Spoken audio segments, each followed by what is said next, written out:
Is dinner ready yet? As I'm preparing dinner, my husband chimes in. Yes, I'm on it. He seems to be relaxing, watching TV in the living room. Hey, coffee. All right. Upon hearing that, I turn off the stove and make some coffee. It's a scene that hasn't changed for years. But lately, I've been questioning this life. My name is Mary. I'm 50 and have been married for 27 years. My husband is 4 years older and was my boss at work. Back in the day, many women quit their jobs when they got married. I was a secretary, so making coffee and photocopying were part of my job. My husband, being the boss, naturally expected the same at home. We have a son and a daughter. Our son works in IT, and our daughter is in the food industry. They've moved out, and with the kids grown, I've started thinking about doing something new. Encouraged by my daughter, I started attending cooking classes. But I felt awkward asking my husband for money, so I took a part-time job at a supermarket. It's been a while, and things have changed, but trying something new was exciting. Thanks to my tech-savvy son, I was already comfortable with computers, so I was ready for modern office work. Thank you to my son. It felt empowering to earn my own money, even if it was just part-time. I used that money for my cooking classes, and my social circle expanded rapidly. Improving my cooking was fun, but interacting with people from different generations was even more enjoyable. Where are my clothes and towel? After dinner, as I'm cleaning up, my husband yells from the living room, They're ready. He gets up without a word and heads to the bathroom. I'm the one who prepares his clothes and towels. It's not that it's painful, but it's disheartening when he takes it for granted. When I'm sick, he does nothing for me. He even asks about meals and clothes. Our kids are the ones who take care of me and scold him, but he doesn't listen. Life has been like this for years. But my mindset began to change when I started working part-time. When I told my husband I wanted to take cooking classes, he said it was fine as long as I didn't neglect the housework. I had no issue with that. But when he said, Your cooking hasn't improved, after just one class, I was puzzled. If one class could make such a difference, businesses wouldn't succeed. That's when I realized he probably didn't like me starting something new. He seemed to look down on me as a homemaker who can't do anything else. Once I realized that, I began to wonder if I could spend the rest of my life with a man who only talks about food, showers, and coffee. Our kids have moved out, and it's just the two of us. The house should feel more spacious, but it feels cramped. Hey. My husband calls out to me while I'm in the kitchen. He hasn't called me by my name in decades.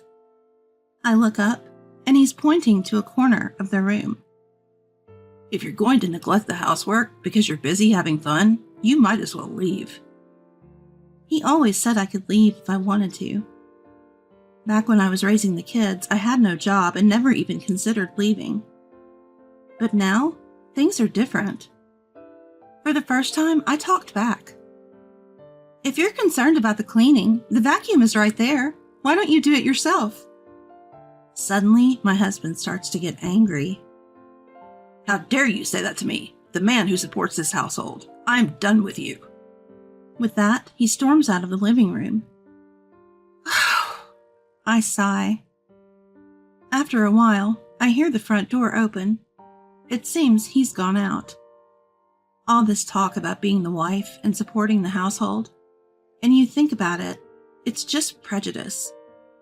He probably never expected me to talk back. After a while, he returns. Suddenly, he thrust a piece of paper into my hands. Sign this, and you can leave. I received a divorce application form from my husband, already filled out. Divorce just for speaking up once?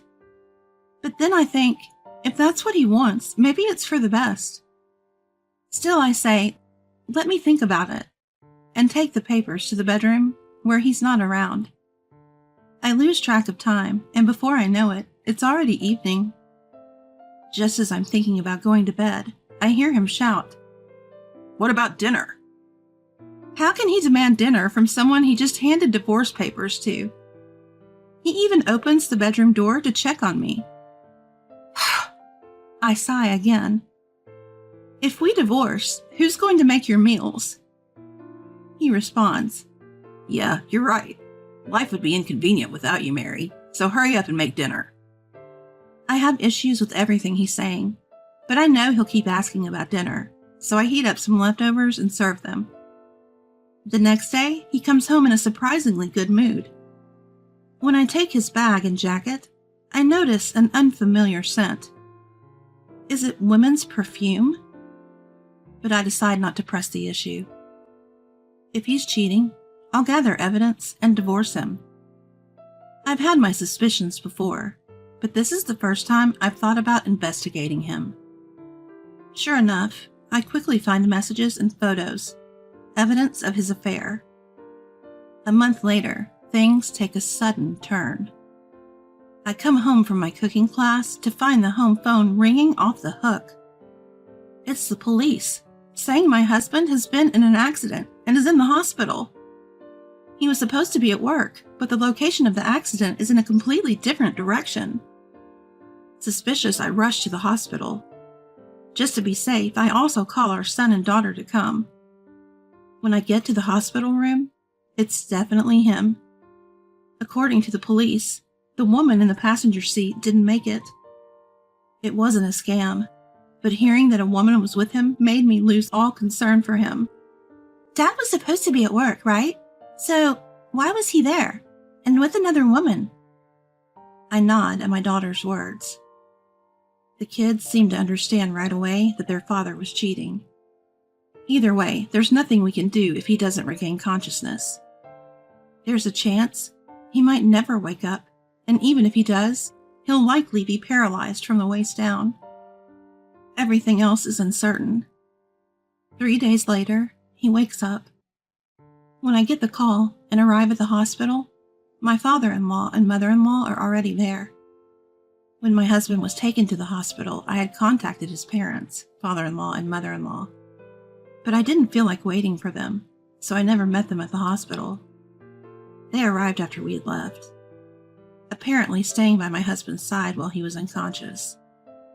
The moment mother-in-law saw me, she started yelling, "Mary, where have you been?" Mother-in-law has never liked me since I married her son. We rarely see each other because we live far apart, but she always has something to complain about when we do meet. I expect to hear something like this, especially since I left my unconscious husband at the hospital. "You're a terrible daughter-in-law, not being by your husband's side when he's fighting for his life." Father-in-law joins in, echoing mother-in-law's sentiments. I couldn't help but say, "You're right." I think so too. Normally a wife would stay by her husband's side in a situation like this, but I've given up on that role. My husband finally speaks up, surprising father-in-law and mother-in-law with my attitude. "I'll be in the hospital for a while, so bring me some clothes and towels. Just come at a set time every day," he says as if it's a given. As I'm contemplating how to respond, he adds, "You're my wife. You should be devoted to me for life."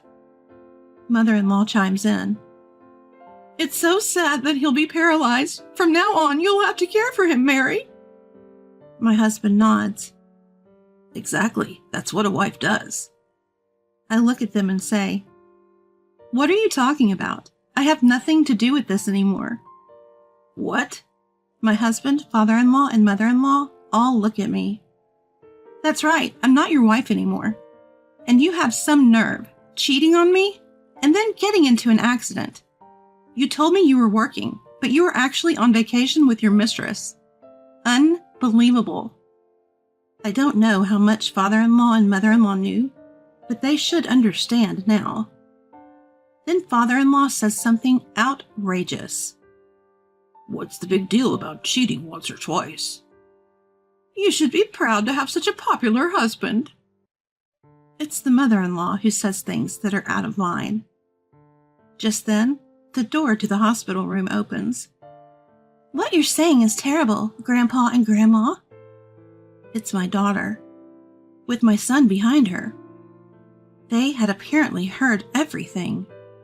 Now everyone's here. I start laying it all out.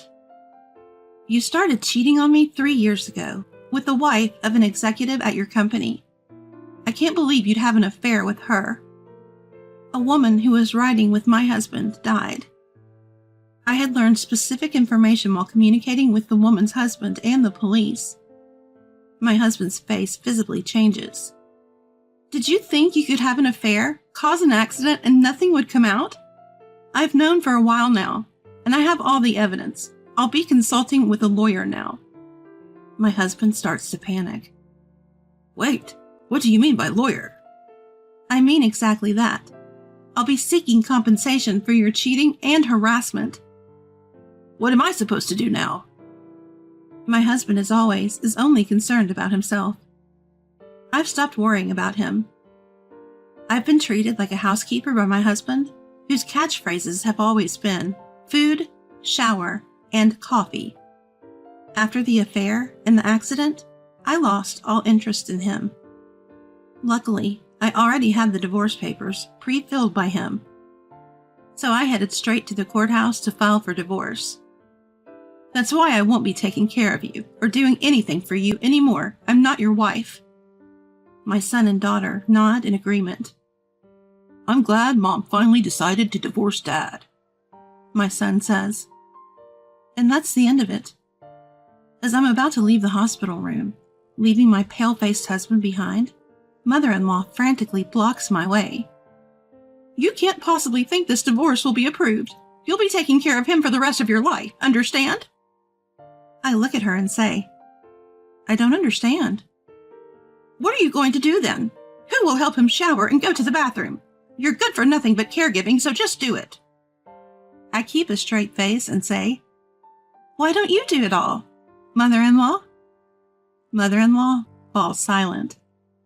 So I add, please stop pushing me onto what you don't want to do.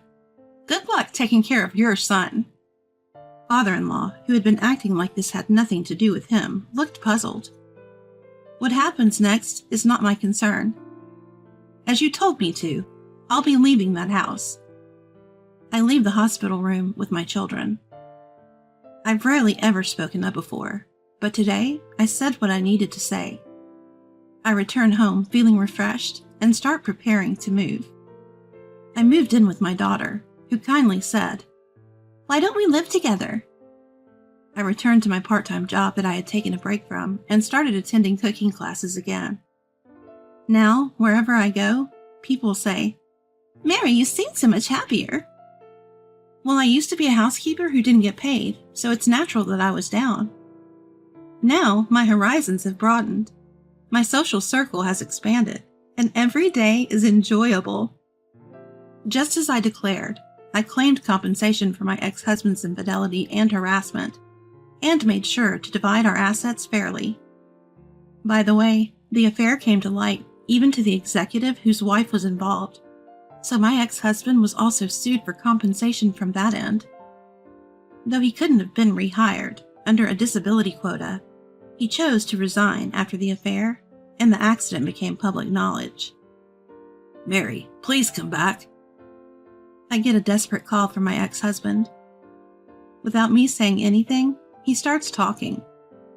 Dad and Mom have been pushing the caregiving onto each other, and Mom finally left yesterday. Our family is done. Hearing his pathetic voice, I say, you really think I'd come back to that? I may have married you, but I lost the will to serve you a long time ago.